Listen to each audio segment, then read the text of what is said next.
बिस्मिल्लाहिर्रहमानिर्रहीम। अस्सलाम वालेकुम जी। आज हमारे पास जो है एडवांस काउंटिंग का कंसाइनमेंट का चैप्टर का जो क्वेश्चन नंबर जो है वो 7 है, ठीक है। क्वेश्चन नंबर 6 और 5 जो है हमारे पास रिसेंट जो हमने अटेम्प्ट में किया है, बेसिकली क्वेश्चन नंबर 7 जो है ये दोनों का मिक्सचर है। क्वेश्चन नंबर 7 के अंदर जो है बेसिकली आप लोगों को इनवाइस और क्वेश्चन नंबर जो है क्या कहते हैं 7 की जो है जो दूसरा पार्ट है इसका, इनके इसके अंदर कमीशन का जो है जो प्रेडिक्शन है, यानी कि हमारे पास क्वेश्चन नंबर 5 और 6, 5 के अंदर कमीशन की वैरायटी थी, क्वेश्चन नंबर 6 के अंदर इनवॉइस था, क्वेश्चन नंबर 7 जो है इन दोनों का मिक्सचर है, यानी कि हमारे पास यहाँ पे कमीशन को वैरायटी के साथ और इनवॉइस के साथ जो है सीखने को मिलेगा, ठीक है। तो आज देखते हैं कि क्वेश्चन नंबर 7 के अंदर वैरायटी क्या है। तो मैं आपको लोगों को गाइड करूंगा क्वेश्चन नंबर 7 के अंदर क्या नई चीज है, बाकी सारा कुछ वही पुराना तरीका ही है, ठीक है। तो मेन वर्किंग्स है मैं वो आपको यहाँ पे करके दिखाने वाला हूँ, ठीक है जी। बाकी जो बेसिक्स है वो आप प्रीवियस लेक्चर से देख सकते हैं। चलें जी, तो स्टार्ट करते हैं। बिस्मिल्लाहिर्रहमानिर्रहीम। हमारे पास जो है वर्किंग के लिए जो है वो अपनी शीट पे राइट साइड पे वर्किंग कर लेते हैं जी। तो स्टार्ट करें। On 1st January 2020, Mr. C of Lahore consigned to D of Sargodha goods for sale at invoice price. जी, गुड इनवॉइस प्राइस पे भेजी गई है, ठीक है जी। तो इनवॉइस हमारे पास जो है वो कितनी है, कितनी इनवॉइस प्राइस इधर अभी नहीं बताई, ठीक है। उन्होंने कहा जी गुड्स इनवॉइस की गई है उनको समथिंग एल्स के ऊपर, ठीक है जी। चले आगे। Mr. D is entitled to a commission of 5% on invoice price and 10% of any surplus. जी बिल्कुल। क्वेश्चन नंबर 5 में क्या था जी, नॉर्मल सेलिंग प्राइस और उसके ऊपर जो है वो सरप्लस। अब यहाँ पे कह रहा है जी नॉर्मल इनवॉइस प्राइस के ऊपर उससे ऊपर जो सरप्लस आएगा, ठीक है। कह रहा है कि जो तुम इनवॉइस प्राइस कमा के दोगे ना उसके ऊपर मैं तुम्हें दूंगा 5% और उससे एक्स्ट्रा जो कमा के दोगे उसके ऊपर कितने दूंगा 10%। जी। 5% इनवॉइस प्राइस पे है और 10% सरप्लस पे है, ठीक है जी। चलो जी, ओके चलते हैं आगे। Next, Goods costing 24,000. जी गुड्स कॉस्टिंग, मैं इनकी कॉस्ट भी लिख लेता हूँ बच्चों। कॉस्टिंग हमारे पास कितनी है 24,000. और इनवॉइस कितनी है 28,000. इनवॉइस 28,000 है। आप लोगों के सामने आपको नजर आ रहा है कि 4,000 का लोड है। कितने का लोड है 4,000 का। तो आप लोग जो है इनवॉइस पे रिपोर्टिंग करेंगे, आप लोग लिखेंगे goods Saint on consignment, consignment के डेबिट साइड पे 28,000 का, साथ ही इसका अनलोड कर लेंगे 4,000 का, ठीक है ना बच्चों जी। चलो शाबाश। नेक्स्ट आगे है the expenses of consignment amounted to 2,000.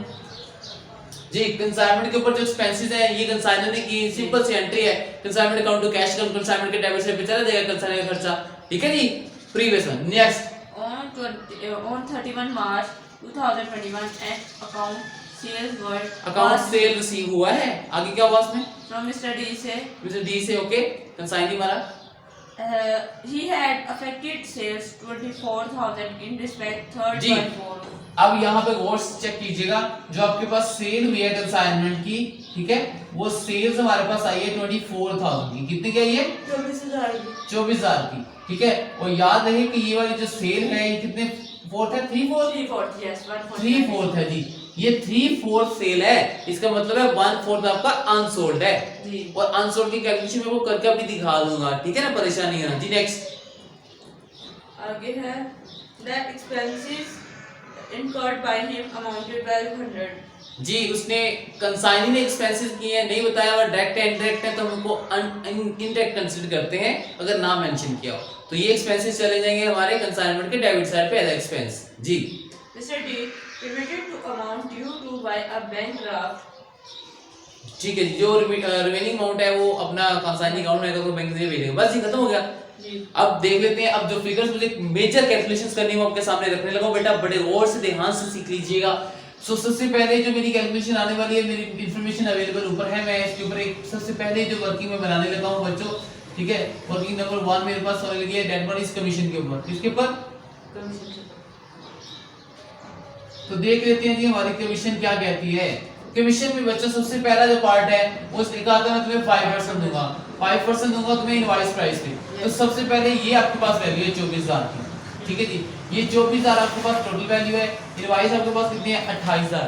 आपने अपनी इनवॉइस को पहले 3/4 पे लेके आना है क्योंकि जितनी सेल हुई होती है हमने उतना बनाना था। क्वेश्चन नंबर 5 अगर आप देखें तो उसमें नॉर्मल सेलिंग प्राइस पहले बनाई, फिर नॉर्मल सेलिंग प्राइस का जितने परसेंट वो सेल हुई थी वो बनाया, ठीक है जी। अब इस वाले इनवॉइस प्राइस तो बना के दी हुई है, ठीक है जी। हम इस इनवॉइस प्राइस को पहले 3/4 करेंगे। वो क्यों सर? वो इसलिए क्योंकि हमारे पास जितनी परसेंटेज सेल की हुई है उतनी ही इनवॉइस प्राइस की लेंगे ना, तो इसलिए मैं इनवॉइस प्राइस के ऊपर जो है पहले इनवॉइस को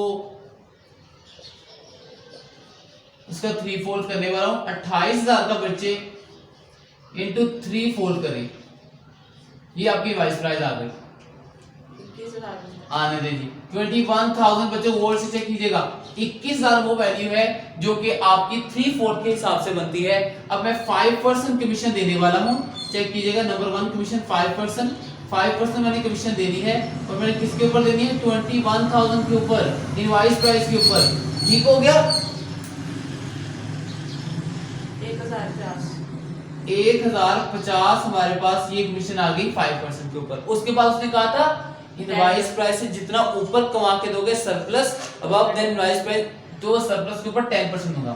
तो इनवॉइस प्राइस अब ये निकली है 21, हमने सेल कितनी करके दी है? 24 की। तो देखिएगा सरप्लस कैसे निकालना है? सरप्लस के ऊपर 10% है, क्या है? 10%। तो सरप्लस कैसे निकालेंगे? वो चेक कीजिएगा। हम लोग 10% लेने लगे हैं, मैं यहाँ पे लिखने लगा हूँ, वो चेक कीजिएगा। ब्रैकेट 24,000, ये 24 क्यों लिखा? क्योंकि ये 24,000 आपकी सेल है। मैं 24,000 में से अपनी इनवॉइस को माइनस करूंगा तो सरप्लस निकल आएगा। क्या निकल आएगा? सरप्लस। मैंने बेची थी 24,000 की, मेरे मुताबिक जो बनती थी 21,000 की, तो आपने ऊपर कितना कमा के दिया? 3,000 ना। तो उसी तरह हम निकाल रहे हैं, देखिए 24,000 में से माइनस कर दिया हम लोगों ने किसको? 21,000 को। तो आगे हमारे पास कितना? 3,000 कर लिया हम लोगों ने कितना? 10%। तो कितना आगे जी? 300 ये और 1,050 ये, तो कितना हो गया हमारे पास? 1350। ये जी टोटल कमीशन आपकी आ गई। ठीक है बच्चों, टोटल कमीशन हमारे पास इस सवाल में आ गई। जी जी, ओके जी। तो ये हमारे पास कमीशन वाला सिस्टम भी डन। नेक्स्ट हमारे पास है जी वर्किंग नंबर 2, जो बच्चों मैं आपको करवाने लगा हूं, वो है अनसोल्ड स्टॉक के ऊपर।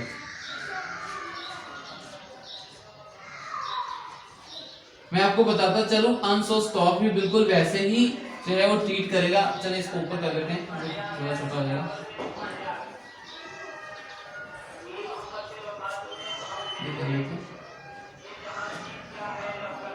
वर्किंग नंबर 2 हमारे पास अनसोल्ड स्टॉक है, ठीक है जी। अनसोल्ड स्टॉक हमने कैसे फाइंड करना है उसको देख लेते हैं। सबसे पहले बात देखिएगा, अनसोल्ड स्टॉक बेटा 3/4 आपकी कंसाइनमेंट हुई, कितनी की है? 3/4।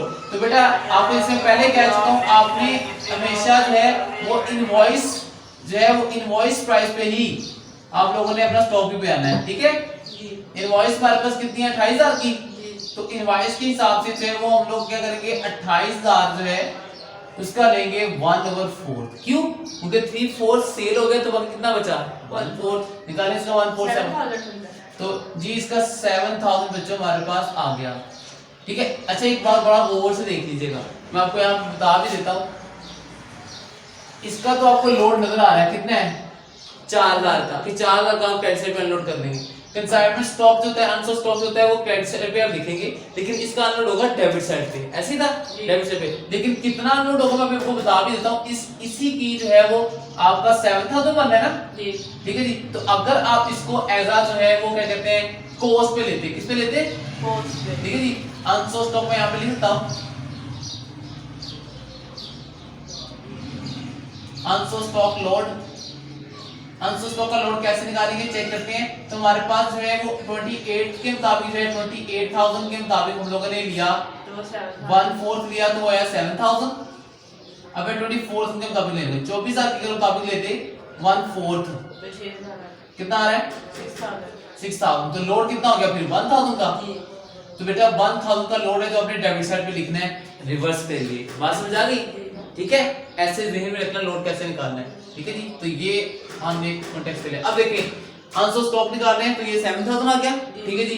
अब कंसाइनर के एक्सपेंस, कंसाइनर के नहीं आएंगे क्योंकि वहां पे लिखा ही नहीं कि डायरेक्ट है इनडायरेक्ट, तो इनडायरेक्ट ही कंसीडर होते हैं। कितने कंसाइनर के एक्सपेंस? कंसाइनर के एक्सपेंस बुक में दिए होंगे, बताएं शाबाश में जल्दी से। 2,000 की 2,000 है, 2,000 कंसाइनर के एक्सपेंस है, उसका ले लेंगे 1/4 अगेन उसका भी जी। 500. 500 ये हो गए, तो टोटल आपके पास अनसोल्ड स्टॉक आ गया 7500। ले ली, ये इस सवाल की वैरायटी थी मैक्सिमम। तो सर ये जो कंसाइनिंग ने किए एक्सपेंसेस ये नहीं आएंगे, क्यों नहीं आएंगे? अगर यहाँ पे लिखा होता कि कंसाइनिंग के ये खर्चे डायरेक्ट हैं, यहाँ कोई हिंट दिया होता कि ये डायरेक्ट एक्सपेंस है, तब उसको हम लेते हैं। मैंने लास्ट लेक्चर में बताया कि कंसाइनिंग के खर्चे अनसोल्ड स्टॉक की कैलकुलेशन में तभी आते हैं अगर वो डायरेक्ट हो। हमें कैसे पता लगेगा डायरेक्ट है? यहाँ तो उसने मेंशन किया तो यहाँ हमें कोई हिंट दिएगा। फॉर एग्जांपल मैंने कहा था कंसाइनिंग के खर्चे सारे वो डायरेक्ट होते हैं, जो वो चीजों को माल को जो है पोर्ट से लेकर अपनी फैक्ट्री तक लाने के लिए खर्चे करता है, वो सारे डायरेक्ट खर्चे होते हैं। लाइक मैंने कहा था उसका जो है वो factory duty, transportation inward, unloading charges, समझा रही है? तो ये वाले सारे डायरेक्ट होते हैं, तो वो यहाँ पे मेंशन ही नहीं है, इसलिए मैं वहाँ पे नहीं ले रहा इसको। तो ये मेरे पास वर्किंग हो चुकी है, इनको नोट कर लीजिए। होपफुली आपको समझ आ गई होगी। जो पॉइंट समझ ना आया हो आप मुझसे फर्दर पूछ सकते हैं। जज़ाकल्लाह जी, अल्लाह हाफिज़।